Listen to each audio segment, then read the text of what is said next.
Ladies and gentlemen, welcome back to another episode of Haunted America. Today's episode features another longer Reddit ghost story for you guys. This one is posted by Reddit user True Tom Foolery. And the story name is... The time I almost pooped my pants in the Utah desert.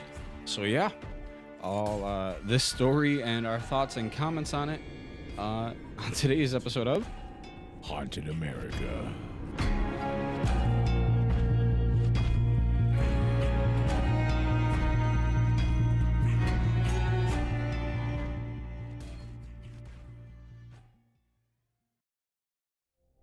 Before we get started with the podcast, if you guys would like to get your hands on some of the same equipment we use when we're out there investigating, check out the links down below to equipment such as spirit boxes, REM pods, and EVP recorders.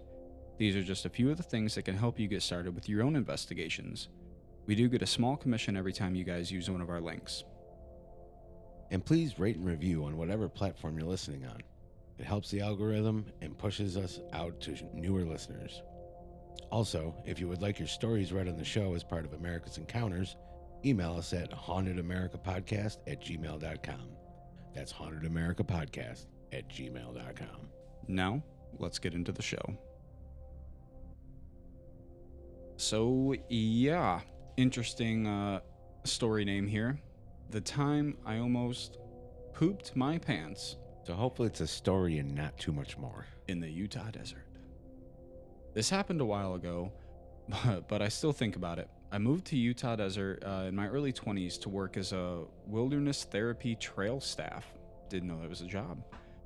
It was nomadic, primitive living program, so no base camps or modern comforts. We carried everything on our backpacks, relying on handmade packs, tarps, and whatever we could physically manage over a 5 to 15 mile hike across brutal terrain. Yikes. We were in the middle of nowhere, backcountry, nothing for miles, just under 3,000 square miles. We even had to gather supplies for our own bow drill kits. Bow drill kits. I don't know. To start fires. Oh, okay, duh, if I would have kept reading, I would have seen that. Some of us had hand drill kits too, but the blisters were never worth it. Shifts lasted anywhere from 2 to 4 weeks. Wow. And we were responsible for campers 24/7. Okay, so it sounds like this person's like an on-duty like rescue person type thing, I guess. Hope that pays good. One of our duties was the 3 a.m. spot check. Every night, one of our staff members had to wake up, physically confirm every camper was accounted for, and to send a GPS ping to the office as a safety check. If the check was missed, the office was supposed to call at 4:30 a.m., but they never did. Figures. It was not a favorable position to be in, so I always volunteered. You would physically have to get up out of your sleeping bag and walk around to ensure every head was counted for. No one wanted this job, but it was an extra $5 a day to your paycheck, and that really added up. The staff were a really tight-knit group of dinguses, and we all loved each other. We would divide tasks fairly between staff and a group. We were all close, and I was especially close with our direct supervisor, Jay. This will be useful later on. It was midwinter when I got assigned to the adult group, the only 18-plus camp in the program.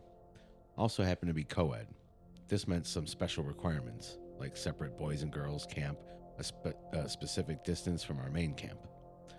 My friend Dave and I were stoked to be paired up, and with the adults, as that meant less drama and more freedom to do cool things like challenging hikes. We planned a route to a remote, technicolored hill deep in a red sand pit.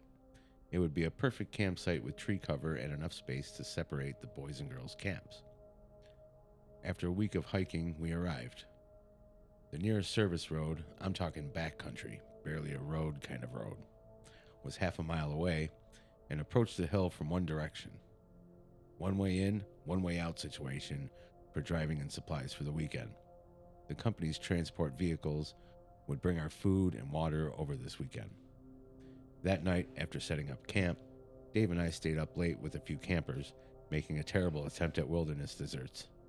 Once the campers went to bed, we planned for the next day. Put out the fire and turned in. Then came 3 a.m. When I woke up for my spot check, something felt off. The camp wasn't just quiet, it was dead silent. No wind, no distant coyotes, no rustling trees, or even the sounds of scavengers searching for crumbs from our dinner in the sump. Just an unnatural, suffocating stillness. Snow fell in slow motion, the stars reflecting off each flake. I didn't need a light because the soft white blanket was illuminating with a celestial glow. I started my midnight check. The girls' camp was intact, all 4 campers asleep where they should be. Then I walked the 150 yards towards base camp, only hearing my own breath and the sound of my chacos crunching in the snow. Guessing that's like a boot or something. Once at base camp, I bent down to check the fire pit. The coals were buried under ash and fresh snow, but I moved a small patch aside and saw them still glowing, which would make the morning fire prep easier. Then I heard it, a man's voice calling my name. It came from the boys' camp. The voice was deep, carrying through the silence. My mind raced to place it. Not one of the campers, not Dave. I figured Dave was messing with me. People thought I wasn't scared of anything, which wasn't true. I just looked like I wasn't. But I headed towards the voice anyway, convinced it was a joke. At the boys' camp, I went straight to Dave's shelter to call his bluff. I shook his shoulder, no response.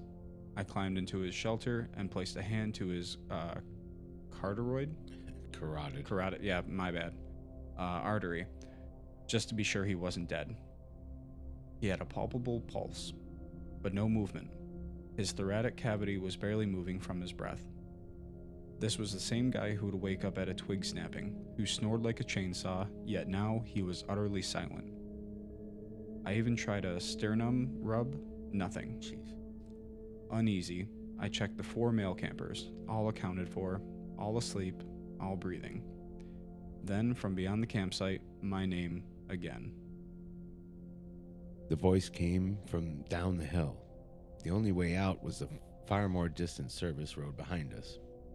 Whatever was calling me wasn't standing on a road. It wasn't supposed to be there. I froze. My heartbeat thundered in my earlobes, and my butthole felt like it was in my throat. Okay. The snow kept falling, weightless. Time felt sluggish. Then, one last time, my name again from behind the tree line. It was louder now, closer. I felt a slight wave of relief when I remembered Jay was on shift.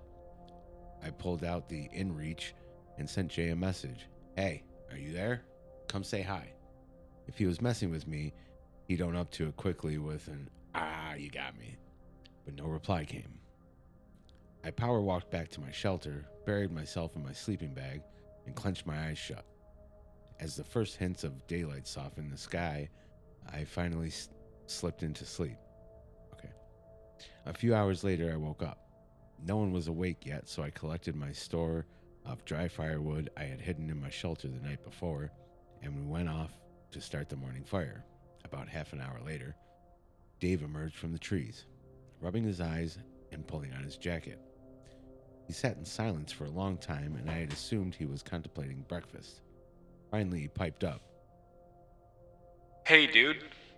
Did you have a weird dream last night? I wanted to use that for so long. No, but boy, do I got a story for you. You first or me? He wanted to hear mine. So I told him everything. The silence, the falling snow, his corpse of a body, the voice calling my name again and again from the dark.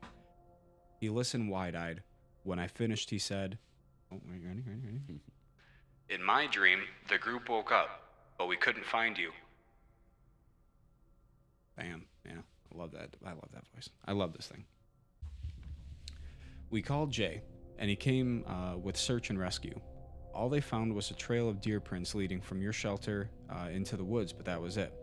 We sat there stunned, me still processing what he had said in me slightly sleep-deprived, delirious state. We were quiet until the first camper came out and sat with us, and I checked my inReach. Jay had finally responded. He wasn't anywhere near us. He was back in town at the office all night. The campers woke. We got on with our day, pushing the unease aside. The rest of the shift was uneventful, which is always good in the wilderness. The director of the program even showed up once to have dinner with us and play some games. It was one of the better shifts I remember being out there. When the shift change arrived, we said our goodbyes, but before I left, one of the campers pulled me aside. He said, "I'm really glad you didn't go missing. I had a weird dream one night that first week. I woke up and saw you walking into the woods. I tried to scream for you, but I couldn't make a sound. There was a strange man calling your name." The last stretch before transport felt endless. I've worked many shifts since then, but I've never been closer to shitting my pants in my adulthood life. Once I got back to the office, I noticed that the director of the program had left me a note in my cubby. I guess Dave spoke with him on the day he came to visit, and told him about his dream and my spooky situation. The director was notorious for being highly superstitious, and had left me a little pathway mantra? Mantra. Yeah, well, whatever. Tied to a necklace made of hollowed out juniper seed called ghost beads. This was one of the many unexplained situations out in the desert that I encountered, but nothing so far has kept me from spending as much time as I can sleeping under the stars. Okay, first thing I want to say is looking at a screen and reading just white on black really messes with your eyes when it's a longer story. Yeah, it's definitely not easy. And I didn't go to college, so I graduated high school at least. So there's that. Yeah, me too. Well, this is Cool. this really messes with your eyes. Where do we start with this Man. Well, freaking story? it's in the desert, man. Yeah, I mean, there's so much that can go on out there. I mean, Obviously, this guy sounds experienced in what he does, Yeah. so I'm gonna rule out him hallucinating. yeah, no. He said it was snowing, so you can't really be. I mean, I guess you could be, but it rules out him, hallucinating and being delirious from the heat Yeah, no. because it was snowing. They were up so high in the mountains. No, unless he was severely dehydrated, which it doesn't sound like they would be. Oh, what would you? So, I mean, there's a number of things it could be. It could be ghosts, there's skinwalkers, there's all kinds of crazy stuff that could be out in the desert. You never know. Some of the comments here. Thank you for sharing this story. It's creepy as fuck, and even more so since you know how to effectively tell a tale. Would love to hear more of your unexplained situations. Let's see, some more. Have at it, dude. Please share more. Fantastic read. That's some scurry shit right there. Well, that was a crazy story. What, not who, the heck was calling your name?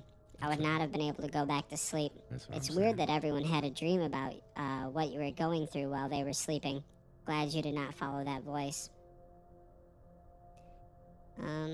Yeah, if you're out in the desert and something starts calling you in the middle of the night, don't follow the voice.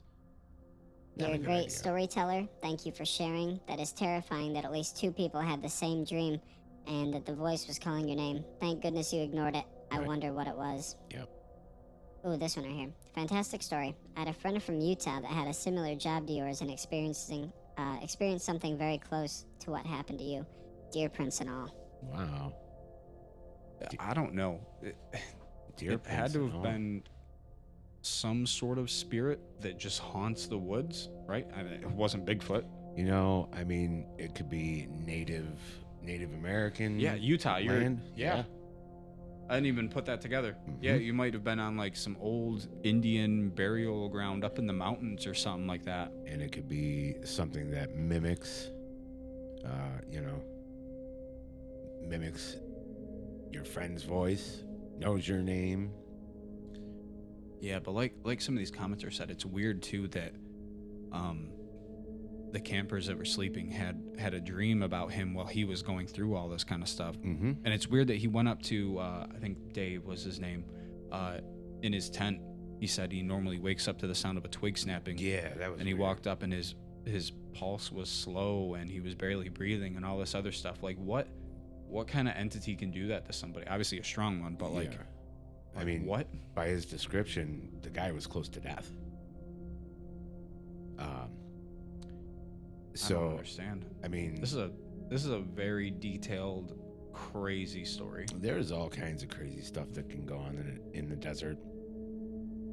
I mean, I lived in Arizona before. I'm going back to Arizona. And that was where I had the most haunted experiences I've ever had. All in all, a good story. I like it. I'd like to hear more if you you have more experiences like this. Sure. And you're listening to this podcast, Reddit user True Tomfoolery. And once again, the story is called The Time I Almost Pooped My Pants in the Utah Desert. Anything else you want to add? Yeah, True Tomfoolery. If you're listening, email us at hauntedamerica@gmail.com.